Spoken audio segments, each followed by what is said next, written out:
কৈছা না জুবিন মামাক কথাটো যে আপোনাৰ মোক গান শুনিবলৈ কান্দি দিছোঁ তেনেকেতো কোৱা নাই আচলতে কি হ'ল জুবিন মামাই মানে এদিন স্পটত বহি আছিলে মানে শ্বুটিং স্পটত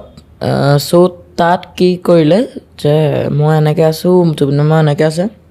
মোৰ ফালে চালে তই গান জান নাই গান গাব জান নাই বোলো তেনেকৈতো নাজানো কেতিয়াবা এনেই গাই থাকোঁ গুণগুণাই থাকোঁ তই গান এটা গাচোন মই তাই হিন্দী গান অকণমান শুনো মানে ভালকৈ চ' হিন্দী গান গালোঁ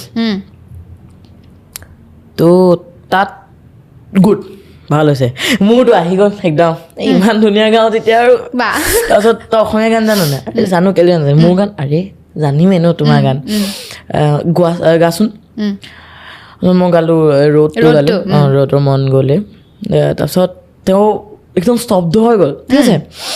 বোলো ইমান ভাল হৈছে ন মই মানে একদম ফুলি গৈছোঁ জুবিন গাৰ্গে ভাল পাইছে 5 ছেকেণ্ড ৰৈ আছে 5 ছেকেণ্ড ৰৈ আছে ল'ৰা কা হেৰি কাম এটা কৰিবি তই গান নাগাবি দেই